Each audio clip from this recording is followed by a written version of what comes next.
કેમ છો બધા મજામાં હશો તેવી આશા અને શુભેચ્છાઓ। તમારા બધાનું સ્વાગત છે આપણી રેસીપીની ચેનલ સિલ્વર સ્પૂન હીરોઝ કિચનમાં। તો ચાલો આપણે આજે જોઈશું એક નવી વાનગી। આજે આપણે ટિંડોરામાંથી કંઈક નવીન જ શાક બનાવીશું। તમે જોઈ શકો છો, દેખીને જ ખાવાનું મન થઈ જાય। ટિંડોરા ન ખાતા હોય તે પણ માગીને ખાય એવું સરસ આપણે આ શાક બનાવવાના છીએ। એક રોટલીની જગ્યાએ 2 રોટલી ખવાઈ જાય એવું સરસ આ ટેસ્ટી શાક બને છે। તો ચાલો જોઈ લઈએ નવીન જ ટિંડોરાનું શાક।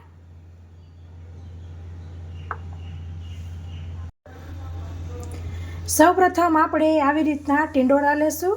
તો ટિંડોરા મેં અહીં 250 ગ્રામ લીધેલા છે અને સરસ તેને ધોઈ લીધેલા છે। હવે તેને આપણે આવી રીતના ઉપરના પાછળના ભાગ ડીટીયા કટ કરી લેશું।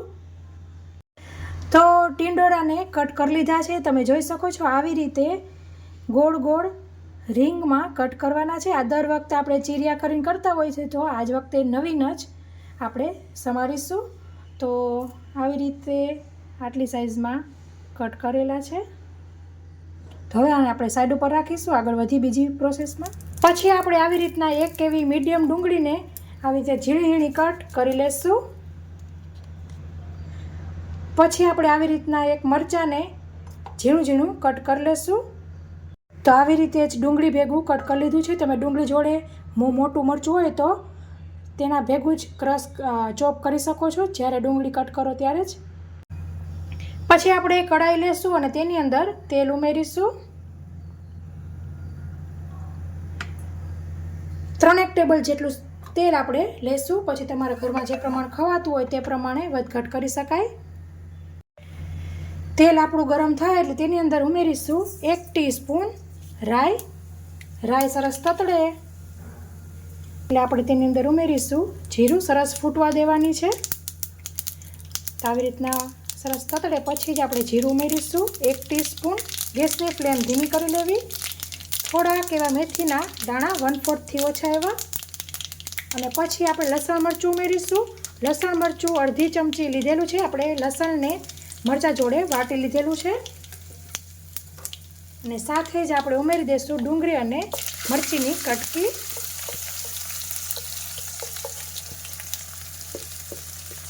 અને સરસ મિક્સ કરી લેવાનું છે।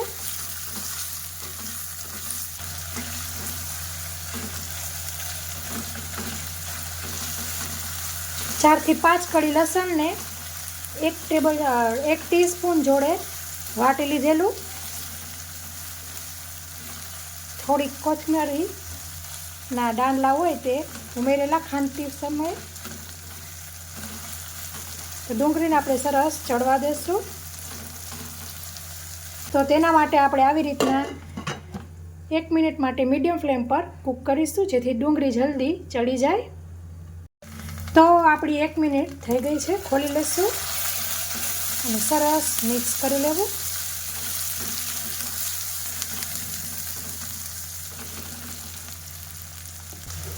હવે આપણે તેની અંદર સમારેલા ટિંડોળા ઉમેરી દઈશું। મિક્સ કરી લઈએ।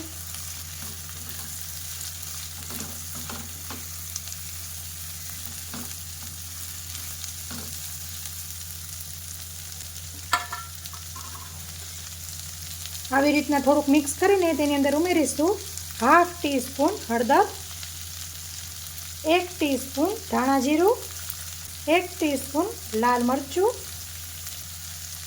સ્વાદ મુજબ મીઠું।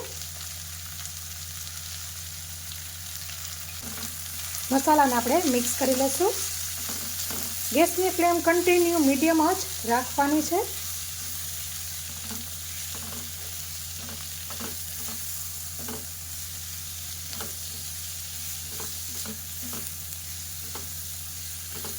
આવી રીતના બધા મસાલા મિક્સ થઈ જાય એટલે તેની અંદર ઉમેરીશું 1/4 કપ પાણી।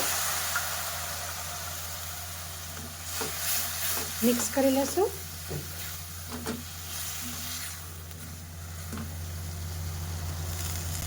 તમે આ શાકને કુકરમાં પણ બનાવી શકો છો। આવું બધું કરીને 1 સીટી વગાડી લેવી, માત્ર 1 જ સીટી વગાડવી। પણ લુયાવાળું શાક બહુ સરસ લાગે છે. પાછું ઢાંકી દઈશું અને આપણા ટીંડોળા ચડે છે ત્યાં સુધીમાં આપણે બીજી પ્રોસેસ કરીશું. તો આવી રીતના 1/2 કપ ફરાળી ચેવડો જે આવે છે તે લીધેલો છે અને તેને આપણે મિક્સર જારમાં લઈ લઈશું અને પલ્સ મોડ મીન્સ ચાલુ બંધ કરીને આપણે પીસી લેવાનું છે, જેથી સરસ એકદમ ભૂકો થાય. તો આપણે ચેવડાને પીસી લીધેલો છે. વચ્ચે એક વખત આપણે હલાવી લેશું. જરૂર લાગે તો પાણી ઉમેરવાનું. તો પાછું 1/4 કપ ઉમેરી રહી છું.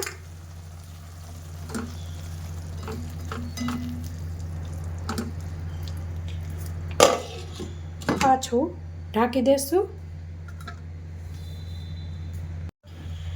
તો ટોટલ 3-1 મિનિટ જેવું થયું છે અને આપણા ટીંડોળા સરસ કૂક થઈ ગયા છે.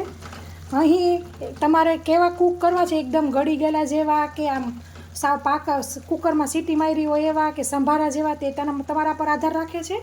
અહીં મેં સંભારો હોય એ ટાઈપનું રાખેલું છે. હવે આપણે તેની અંદર ચેવડાનો જે ભૂકો હતો તે ઉમેરી દઈશું અને સરસ મિક્સ કરી લેવું. આની અંદર લાલ મરચું અને ધાણા જીરું થોડુંક ચડિયાતું રાખવું. તો છેલ્લે લાસ્ટમાં ગેસ બંધ કરતી વખતે જ ધાણા જીરું ઉમેરવું અને 1 ટીસ્પૂન કાશ્મીરી લાલ મરચું. ગેસની ફ્લેમ બંધ કરી દઈશું અને મિક્સ કરી લઈશું.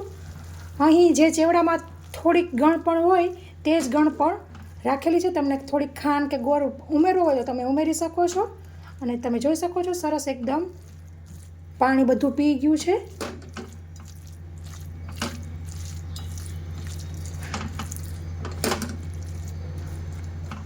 છેલ્લે આપણે ઉપરથી કોથમીર ભભરાવી દઈશું અને મિક્સ કરી લેવું.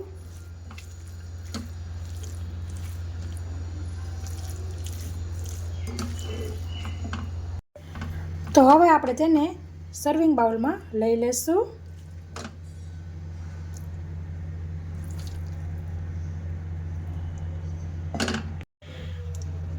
તો ફ્રેન્ડ્સ, તૈયાર છે મસ્ત એવું નવીન જ જાતનું ટીંડોળાનું શાક.